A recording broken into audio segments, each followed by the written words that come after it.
Wall Street, and in your research you said that Wall Street doesn't grow for 2 decades, it's actually shrinking.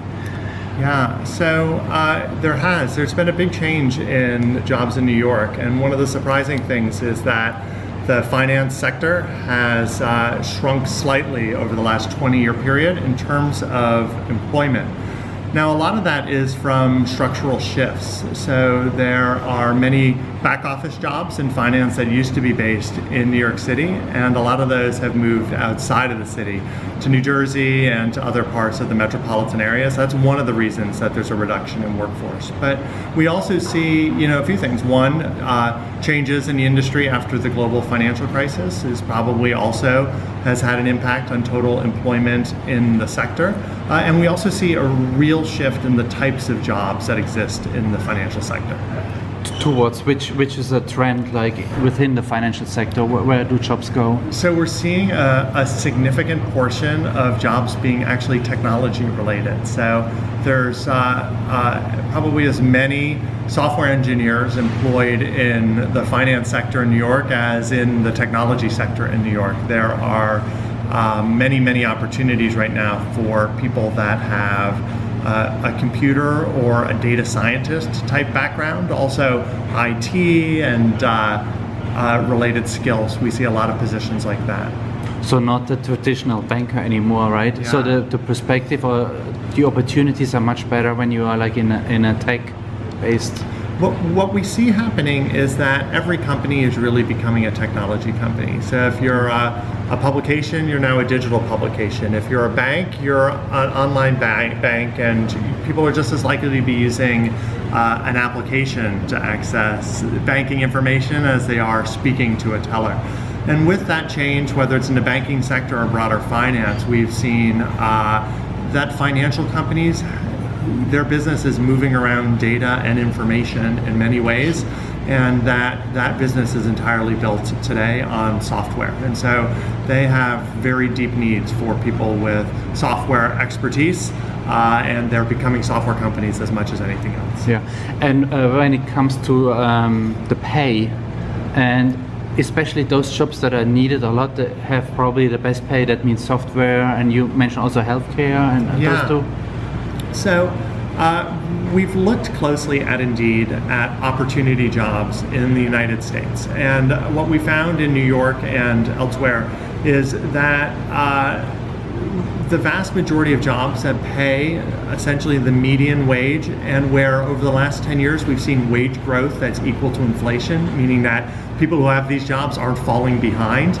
We found that probably 15% of jobs fit that description, and that for the other 85%, they actually pay less than the median or are falling behind. So when you look at the 15% of jobs that are opportunity jobs, what we find is that they're in just a few areas, in 4 areas in particular.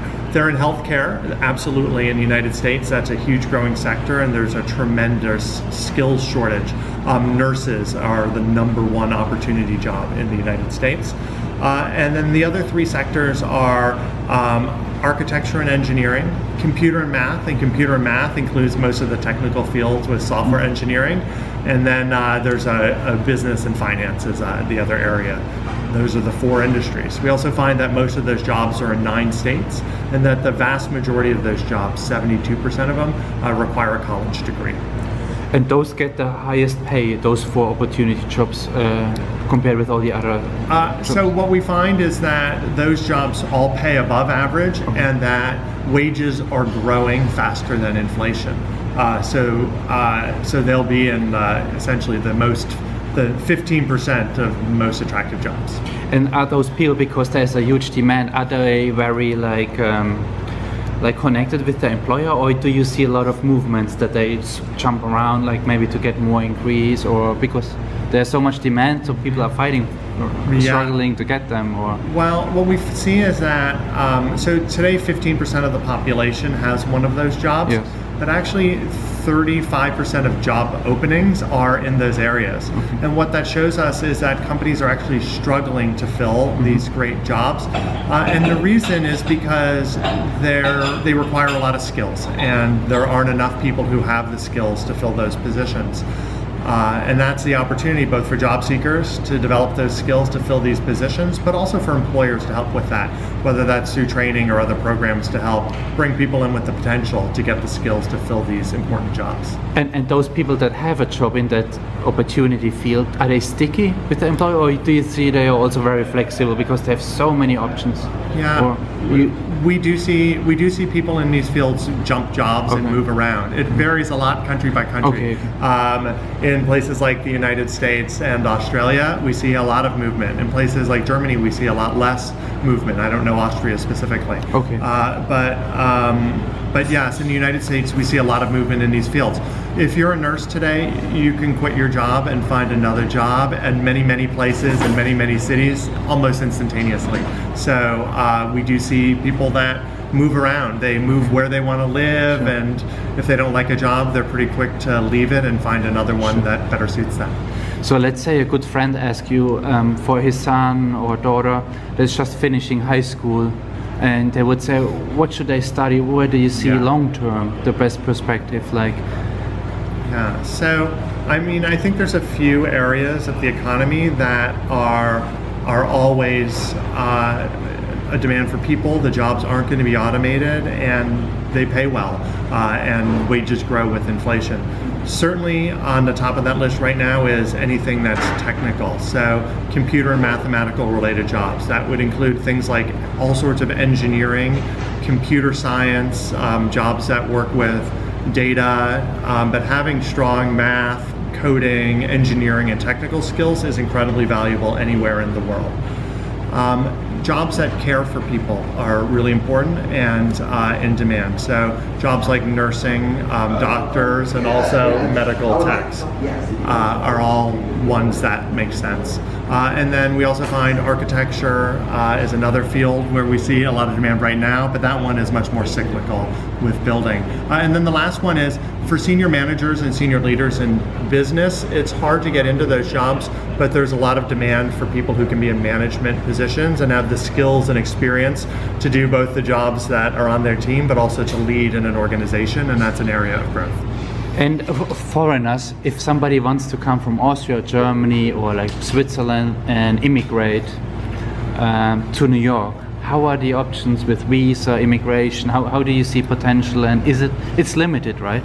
Yeah, I'm not an expert on the visa and other requirements, but we do see a lot of migration from across Europe to New York and to the United States. And there definitely are more options for people with highly technical skills and who bring skills that are really hard to find in the U.S. An example of that, there are visa programs for people with very technical skills that makes it easier for organizations to hire people who are coming from abroad. For example, what would that be, like technical skill? So we see a lot of them, software engineers is a good example of that. So people that come with software engineer or other engineering type skills. And they come from all over the world, or are there special countries that are like sending more people?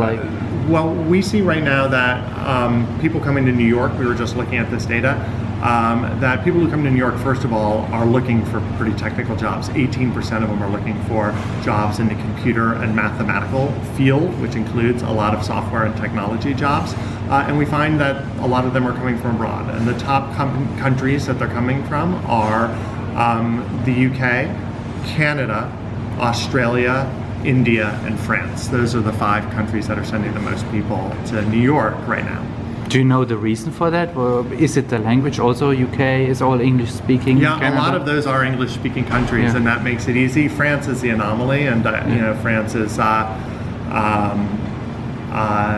you know, many people in France speak English as well, and it's obviously a very large country and a large economy, so there's more people going back and forth to the US. So the language helps too if you speak very well, and speaking English or having good working English is really important, definitely, to opportunities even in the tech sector in the US. Most of the opportunity jobs are ones where English is valuable.